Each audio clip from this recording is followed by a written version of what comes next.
Dans cette série de vidéos, nous partons à la découverte de chacune de ces 12 cases pour vous expliquer comment utiliser le DMC. À ce stade, nous avons déjà abordé la partie gauche du DMC qui permet de clarifier les intentions des porteurs de projet, ainsi que les conclusions de la phase d'exploration présentée dans les 3 premières cases de la partie droite de l'outil. Nous avons pu obtenir des idées nouvelles sur les certitudes et les angles morts du projet et avons pu réaliser quelques changements sur le projet en lui-même. Valérie, Thomas, pouvez-vous maintenant nous dire où se situe la 10e case et quel sujet aborde-t-elle ? La 10e case est ici. Vous pouvez remarquer qu'elle est séparée en 2. Dans la partie du haut, on va vous demander d'exprimer les bénéfices du changement que vous allez opérer sur votre projet. Et dans la partie du bas, on va vous demander d'exprimer les risques associés à ces changements. Donc vous avez compris que dans cette case, on va poser une analyse bénéfice-risque par rapport aux changements que l'on a énumérés dans la case précédente. Notez que l'un des intérêts de cette case, c'est de vous faire comprendre dans quelle mesure votre projet dans l'incertain peut devenir antifragile. On doit ce terme d'antifragile à Nassim Taleb.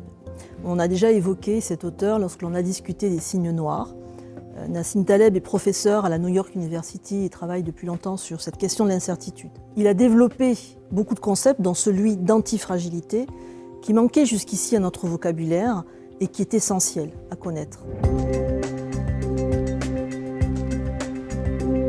Sur ce concept, il déroule la démonstration suivante.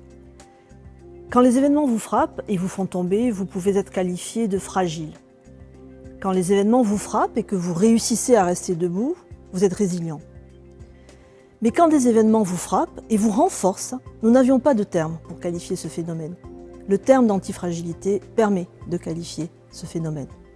Quelque chose est antifragile lorsqu'il est alimenté et renforcé par la survenance d'un événement imprévisible. L'exemple qui est souvent pris à ce sujet, c'est celui de la bougie et du feu de forêt. La bougie, elle est fragile parce que le vent l'éteint quand il arrive sur elle. En revanche, le feu de forêt, lui, il est antifragile parce qu'il est renforcé et sa puissance augmente avec le vent. Maintenant que vous avez compris l'idée, il faut néanmoins faire attention à la manière dont elle prend forme à l'intérieur du DMC.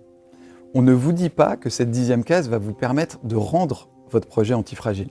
Attention, on vous dit simplement que cette 10e case va vous permettre de savoir si votre projet est ou n'est pas antifragile. Cette 10e case, elle vous permet donc simplement de poser un diagnostic. Ce qui vise à rendre le projet antifragile, c'est l'utilisation tout entière du DMC. Puisque en utilisant le DMC, vous jouez avec l'incertitude pour essayer d'en tirer profit. Vous faites des explorations, vous faites pivoter votre projet pour tirer avantage des nouveaux événements qui interviennent et des nouveaux savoirs dont vous prenez connaissance au fil de l'eau.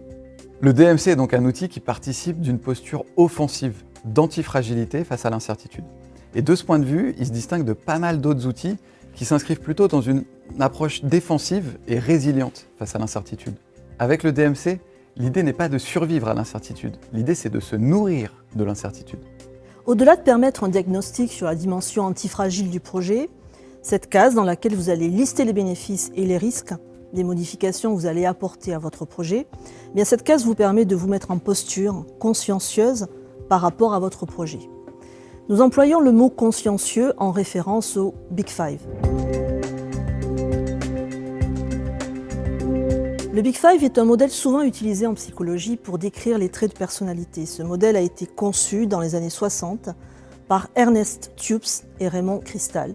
C'est un modèle qui est toujours dominant et très utilisé par les ressources humaines dans les entreprises. Comme son nom l'indique, le modèle des Big Five postule que la personnalité des individus s'articule autour de 5 dimensions. L'ouverture, qui renvoie au goût de l'individu pour l'apprentissage de concepts nouveaux et les nouvelles expériences.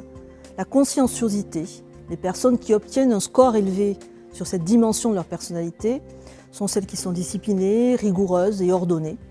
L'extraversion, ce trait de personnalité traduit la capacité de l'individu à interagir avec les autres. L'agréabilité, cette caractéristique renvoie au calme, à l'altruisme, à la générosité. Et enfin le névrotisme, qui caractérise les personnes vulnérables, anxieuses et sujettes au stress. Aujourd'hui, aucune recherche, à notre connaissance, n'a pu établir de lien entre le trait de personnalité des personnes et la probabilité générale de réussir un projet dans l'incertain. Et franchement, je ne pense pas qu'il en existe un jour parce que d'un point de vue méthodologique, ça serait très compliqué. Réussir un projet dans l'incertain fait intervenir beaucoup trop de paramètres. En plus des paramètres, certains connus, d'autres inconnus, des paramètres qui sont interdépendants entre les autres, on voit donc assez mal comment il serait possible d'isoler une variable en contrôlant toutes les autres pour essayer de voir l'effet de cette variable sur la probabilité de réussite du projet. En revanche, il est possible de discuter des rapports de causalité existants entre des variables quand on les prend 2 à 2. Et là, ça ouvre une discussion intéressante et stimulante sur la manière dont une variable peut impacter la manière dont se comporte un agent dans l'incertain. Et là, effectivement, il y a des études qui existent et on s'est même inspiré de l'une d'entre elles pour cette 10e case du DMC. Alors cette étude, elle a été produite par Thomas Jagelka, qui est un jeune docteur qui, en 2020, a montré que les gens qui étaient consciencieux, donc je rappelle, c'est les gens qui sont rigoureux et disciplinés, ils ont une préférence pour le présent qui est moins prononcée, si on parle en économiste. Autrement dit, ces personnes sont plus patientes. Et il se trouve que c'est très bien d'être patient pour mener un projet dans l'incertain, parce que ça va vous donner du souffle. Et donc vous ne serez pas frustré si des événements imprévisibles arrivent et repoussent le terme du projet. On ne peut pas prétendre améliorer le niveau de conscienciosité des porteurs de projets en leur suggérant simplement de poser froidement la balance coût-bénéfice des changements réalisés sur leur projet.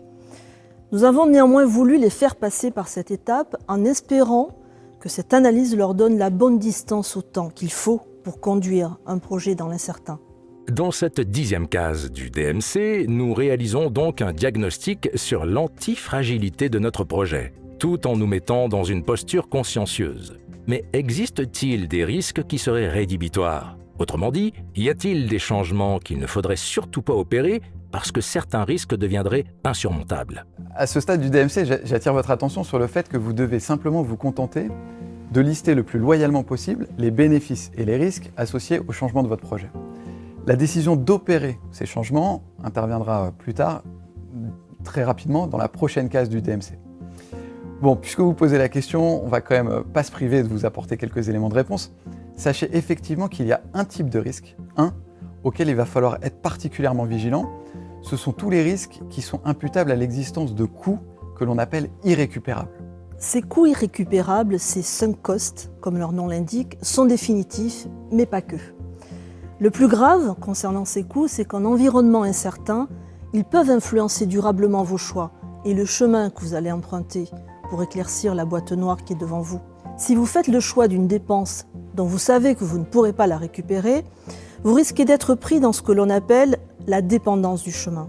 Pour faire simple, même si tout vous dit que vous devriez arrêter d'utiliser cette ressource, acheter sans revente possible, vous allez avoir tendance à vous voiler la face et à forcer les options qui utilisent cette ressource. Comme pour tenter de lui donner une forme de retour sur investissement, alors même que manifestement, elle ne le mérite pas. En environnement incertain, se lier les mains est une très mauvaise pratique. Ne vous liez pas les mains avec des coûts irrécupérables. Changez d'approche et de rationalité sur ce type de coûts. Pour faire référence aux travaux de Sarah Sarasvati, envisagez ces coûts comme des pertes acceptables.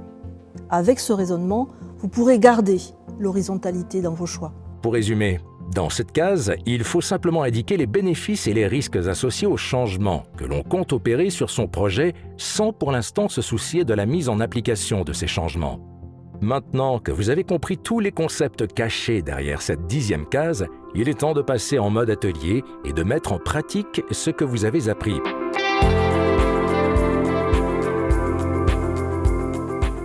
Rappelons pour commencer qu'au départ, on voulait concevoir une série de vidéos sur le thème de l'incertitude. Nos objectifs étaient qu'elles soient massivement regardées et qu'elles soient de grande qualité. Nos certitudes concernaient le budget et le thème des vidéos. Notre angle mort concernait l'état de la concurrence sur ce projet. On a donc décidé de faire 2 explorations. L'une consistait à benchmarker les plateformes de diffusion de contenu de vidéos en ligne, et l'autre était d'appeler une de nos connaissances, un expert du sujet en l'occurrence. Ces explorations nous ont permis de prendre conscience de beaucoup d'informations jusque-là inconnues. On a donc décidé de modifier notre projet. On ne va plus concevoir une série de vidéos sur l'incertitude pour les professionnels, mais produire un véritable outil d'aide à la décision dans l'incertain pour les praticiens. Les vidéos seront des tutoriels qui serviront à éclairer l'usage de cet outil.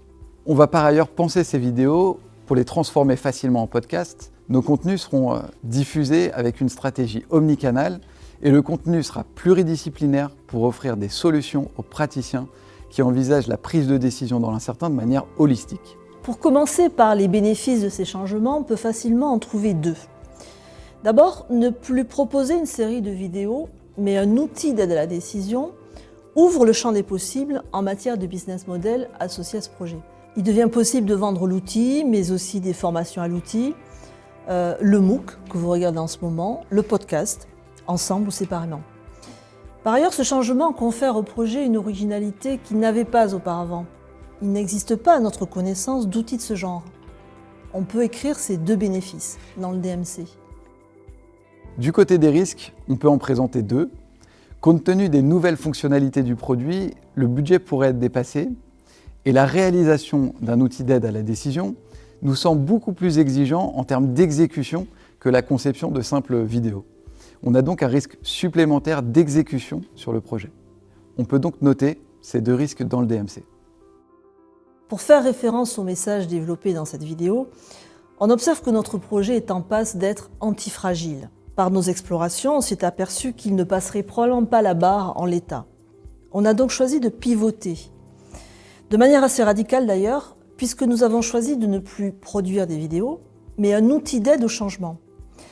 Ce pivot est une manière de nous servir de l'incertitude avec une stratégie offensive et non résiliente.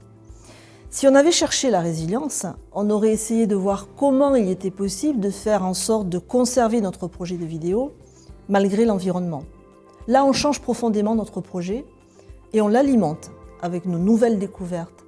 Par ailleurs, on peut dire que l'on est consciencieux puisque l'on a réussi à lister proprement les bénéfices et les risques associés à notre changement de projet. Et sauf erreur, il n'y a pas dans ces risques de coûts irrécupérables à supporter pour opérer tous les changements voulus. C'est donc une très bonne nouvelle. Voilà qui clôt cet épisode sur la 10e case du DMC, la case bénéfice-risque. Dans le prochain épisode, nous aborderons en détail la 11e case dédiée au choix de continuer ou d'arrêter son projet.